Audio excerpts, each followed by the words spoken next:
स्वागत दोस्तों, के सामने चलेगा। सबसे पहले सबसे बड़ी आपको बताएंगे दोस्तों, बिहार के अंदर भारतीय जनता पार्टी सरकार के मंत्री को अपने ही सहयोगी पार्टी के समर्थकों ने जोरदार तरीके से पीट दिया। दोस्तों बताएंगे मंच पर हुआ जोरदार तरीके का घमासान, कैसे बवाल हुआ है, एक करके पूरी जानकारी अब तक पहुंचाएंगे दोस्तों। लेकिन उससे पहले अगर आप भी मानते हैं कि एनडीए गठबंधन के मंच पर जारी बवाल ये बताता है कि बिहार के अंदर एनडीए गठबंधन में आपस में ही जबरदस्त रार चल रही है, तो इस वीडियो को लाइक करके लाल बटन दबाकर चैनल को सब्सक्राइब करके बेल आइकन दबाकर कमेंट बॉक्स में अपनी राय जरूर लिखा जाएगा दोस्तों। और ज्यादा से ज्यादा वीडियो को शेयर कीजिएगा। चलते हैं सबसे पहले सबसे बड़ी ब्रेकिंग न्यूज अपडेट की तरफ दोस्तों, जहां पर बिहार विधानसभा चुनाव के मद्देनजर एनडीए गठबंधन अपने कार्यकर्ताओं को एकजुट करने के लिए पूरे प्रदेश भर के अंदर एनडीए कार्यकर्ता सम्मेलन कर रहा है दोस्तों। ऐसा ही एक सम्मेलन मल्ल युद्ध में कन्वर्ट हो गया दोस्तों। हुआ ये कि भारी संख्या में एनडीए गठबंधन के समर्थकों को बुलाने का दावा किया गया था, लेकिन एनडीए के कार्यकर्ता काफी कम दिखाई दिए दोस्तों। लेकिन नेता अपने अपने समर्थकों के साथ आए हुए थे और जब कार्यक्रम खत्म होने की ओर था दोस्तों, तब जोरदार तरीके का बवाल हुआ। दरअसल नबी नगर के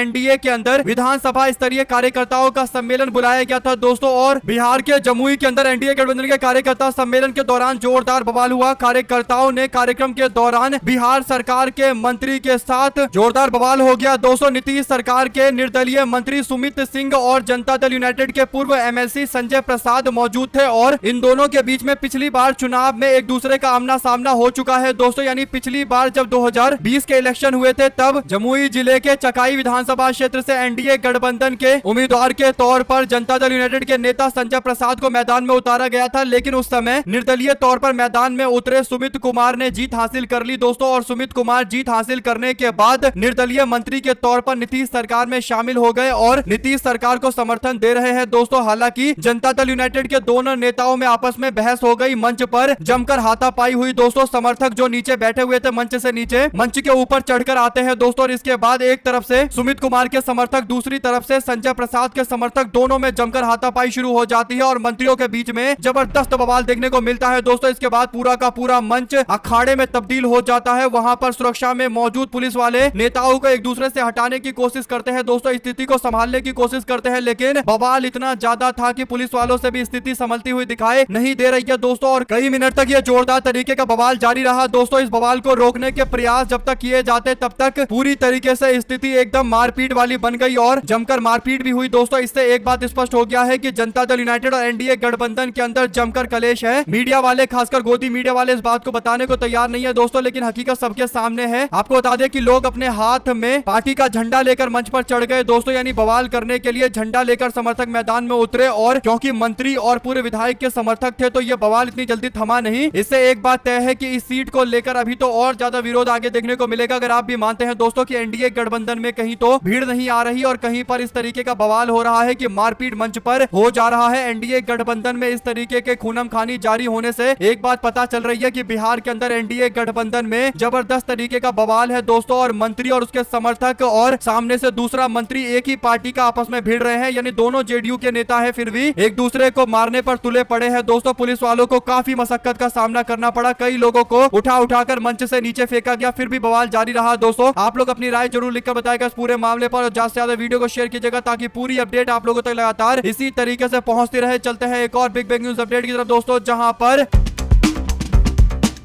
मनीष कश्यप को लगता है कि वो जनता को बेवकूफ बना देंगे दोस्तों। बिहार के अंदर कुछ ऐसा ही करने की कोशिश कर रहे हैं मनीष कश्यप, और इसीलिए मनीष कश्यप के द्वारा कोशिश की जा रही है कि जनसुराज पार्टी की ओर से उनको टिकट मिल जाए और वो चुनावी मैदान में उतर जाए। हालांकि मनीष कश्यप एक जनसुराज पार्टी के कार्यक्रम में पहुंचे थे दोस्तों। इस कार्यक्रम में मनीष कश्यप को प्रशांत किशोर के साथ में मंच पर बैठने की जगह नीचे बैठने की कुर्सी दे दी गई दोस्तों, यानी कार्यकर्ताओं के बीच में बैठने के लिए बोल दिया गया। इसी बात को लेकर जोरदार बवाल हुआ दोस्तों, और रैली के अंदर तैयारियां चल रही थी और कुछ ही देर में प्रशांत किशोर आने वाले थे, लेकिन इंतजाम को लेकर मनीष कश्यप इतने ज्यादा भड़क जाते हैं दोस्तों कि वो कुर्सियों में से बाहर निकलते हुए एक कुर्सी को उठाकर फेंकते हैं और गुस्सा जाहिर करते हुए आयोजक के सामने जाकर जमकर बवाल काटते हैं दोस्तों। यानी इन लोगों का अहंकार इतना ज्यादा बढ़ चुका है दोस्तों कि ये जनता के बीच में नहीं बैठना चाहते हैं। अभी से यह हाल है, ना विधायकी है, ना सांसदी है, ना कोई बड़ा नेता है, फिर भी इस तरीके का व्यवहार दिखाने वाले व्यक्ति के बारे में दो शब्द जरूर लिखकर बताएगा दोस्तों। ये मामला और प्रकरण बिहार से जुड़ा हुआ है और काफी गंभीर है। ज्यादा से ज्यादा वीडियो को शेयर कीजिएगा ताकि पूरी अपडेट आप आप लोगों तक लगातार इससे जुड़ी आगे भी पहुंचती रहे। दोस्तों चलते हैं एक और बड़ी अपडेट की तरफ, जहां पर 2027 के चुनाव, 2 जरूरी चुनाव होंगे। एक उत्तर प्रदेश के अंदर होगा, दूसरा गुजरात के अंदर होगा। दोस्तों उत्तर प्रदेश के चुनाव को लेकर अखिलेश यादव ने तैयारियां करनी शुरू कर दी है। पश्चिमी उत्तर प्रदेश से अखिलेश यादव का काफिला गुजरने वाला है और बड़ी तैयारी हो गई है। दोस्तों वहीं पर राहुल गांधी गुजरात के चुनाव को लेकर मैदान में उतरे हुए हैं। दोस्तों राहुल गांधी भी गुजरात के अंदर प्रचार कर रहे हैं। ऐसे में दोनों नेता अपने अपने क्षेत्रों में पार्टी को स्ट्रांग करने में जुटे पड़े हैं। अगर आप भी मानते हैं कि सही तैयारी चल रही है इंडिया गठबंधन की गुजरात और उत्तर प्रदेश को लेकर, तो अपनी राय जरूर बताएगा। हमारे साथ लगातार जुड़े दोस्तों का बहुत बहुत धन्यवाद। दोस्तों देख रहे थे आपका चैनल जय हिंद जवाहर, जैसे वीडियो को शेयर कीजिए। बहुत